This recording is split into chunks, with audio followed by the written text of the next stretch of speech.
Trent Alexander-Arnold faces number change shock. After Real Madrid move, La Liga rules leave no room for his iconic 66. Real Madrid's blockbuster summer signing, Trent Alexander-Arnold, is already making waves in Spain, and he hasn't even kicked a ball yet. But while the footballing world buzzes about his arrival at the Santiago Bernabeu, there's one detail that has caught the attention of fans, kit lovers, and purists alike. Trent will not be able to wear his iconic number 66 jersey in La Liga. For supporters who have followed the English right-back's journey from Liverpool's academy to international stardom, the number 66 isn't just a number. It's a symbol of legacy, loyalty, and a humble beginning.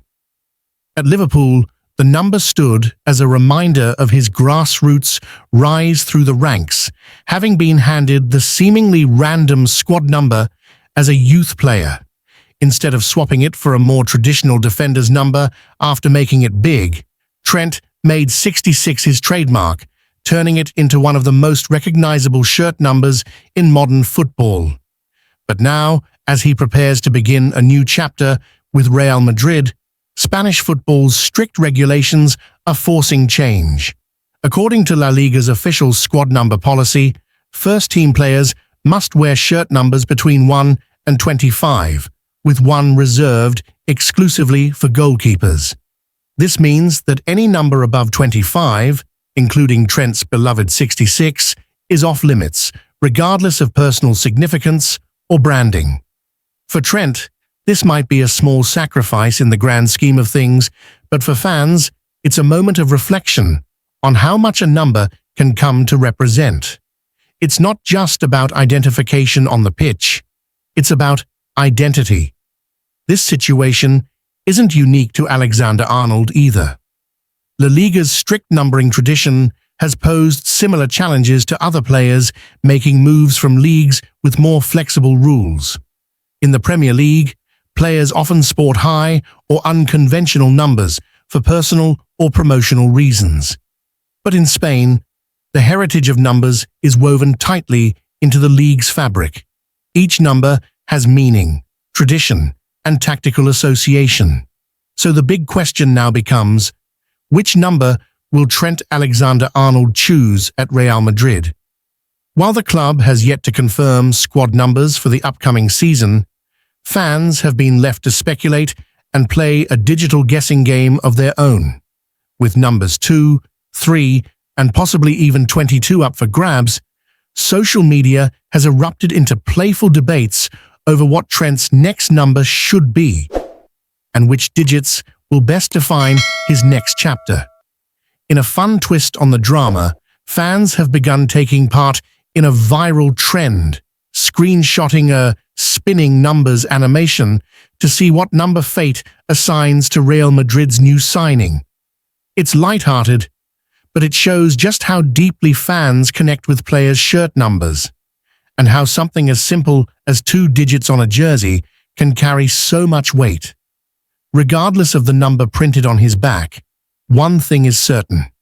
Trent Alexander-Arnold's arrival in Madrid signals the beginning of a new era. Known for his unmatched passing range, composure on the ball, and offensive prowess from deep, he's expected to add a new layer of creativity to Real's already stacked squad. His signing is not just about filling a position, it's a statement of intent. Still, fans can't help but feel a tinge of nostalgia for the iconic 66. It was never a glamorous number, but Trent made it iconic in its own right, much like his playing style. Elegant, unique, and completely on his own terms.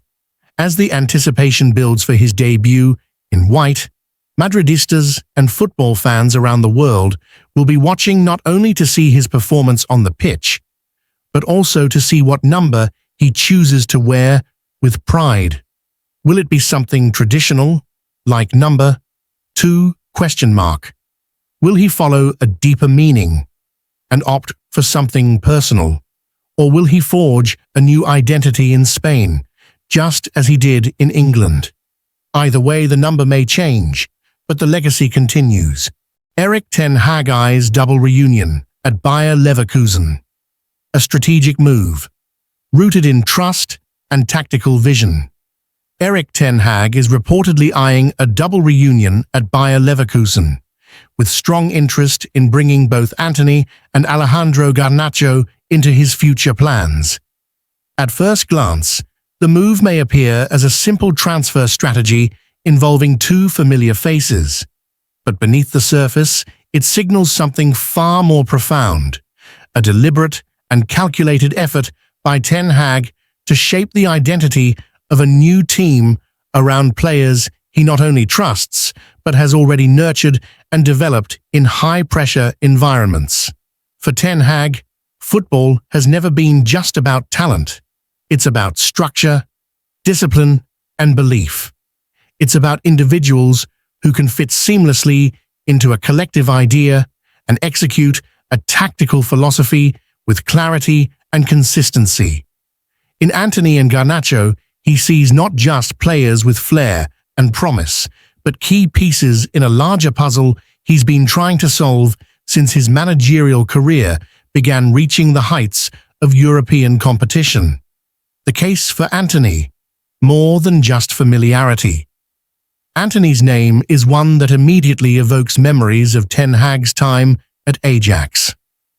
Under Ten Hag's guidance, Antony evolved from a raw but explosive winger into a refined attacking force capable of delivering in both domestic and continental competitions.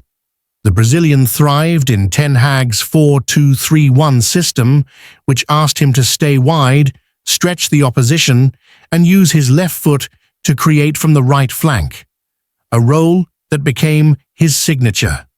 When Manchester United acquired Antony in 2022, it was widely seen as a reunion built on mutual trust. And while his performances in the Premier League have been mixed, Ten Hag remains one of his staunchest believers. His interest in bringing Antony to Bayer Leverkusen is not based on nostalgia. It's about finishing what was started, helping Antony rediscover the confidence, rhythm, and purpose that defined his Ajax days. Ten Hag understands Antony in a way few managers can. He knows how to use him, where to position him, and, most importantly, how to ignite his mentality. In Leverkusen, surrounded by a different tactical setup and away from the heavy scrutiny of Manchester, Antony could be given the room to refocus and reignite his career. For Ten Hag, that transformation is not just possible, it's personal. Garnacho, a long-term vision. Unlike Antony, Alejandro Garnacho's journey with Ten Hag has been shorter, but no less significant. As a teenager at Manchester United, Garnacho was seen as one of the brightest prospects in world football. Bold, unpredictable, and fearless. And Ten Hag was instrumental in accelerating his rise to first-team football. He saw in Garnacho not just talent, but tenacity, the kind of fearless directness that could change a match in an instant. Ten Hag's reported interest in reuniting with Garnacho at Bayer Leverkusen speaks volumes about his belief in the young Argentine. Garnacho represents the future, a player whose ceiling is still unknown, but whose foundation has already been shaped by Ten Hag's belief and opportunities. Bringing him to Leverkusen wouldn't just be about continuity. It would be a vote of confidence in youth development, in investing in long-term assets who can be molded into world-class players. More importantly, Garnacho's presence would bring dynamism, unpredictability, and youthful fearlessness to Leverkusen's attack. Ten Hag understands that a team needs a mix of experience and raw energy, and Garnacho provides the latter in abundance. He's not afraid to take risks, to dribble past defenders, to shoot when others hesitate. In Ten Hag's system, that kind of mentality is nurtured, not suppressed. A tactical and psychological blueprint. At the core of this reported double pursuit lies Ten Hag's broader vision: to construct teams that aren't just talented, but aligned. Alignment is a word that Ten Hag often returns to. Alignment between the players and the system, between the training ground and matchday execution, between the coach and those he trusts on the pitch. In Antony and Garnacho, Ten Hag sees players who already understand his philosophy. They know what's expected, they've been held to his high standards, and they've thrived under his guidance before. This isn't just about tactics, it's psychological. Ten Hag wants a dressing room filled with believers, players who have faith in the process, in the grind, in the daily pursuit of excellence. In times of pressure, he wants individuals who will not just play for the badge, but for the idea that brought them there in the first place. Antony and Garnacho represent that ethos. They're more than just wingers. They're extensions of Ten Hag's identity on the pitch. Beyond Manchester, a chance for reinvention. Perhaps more subtly, this potential double move also reflects the arc of Ten Hag's own journey.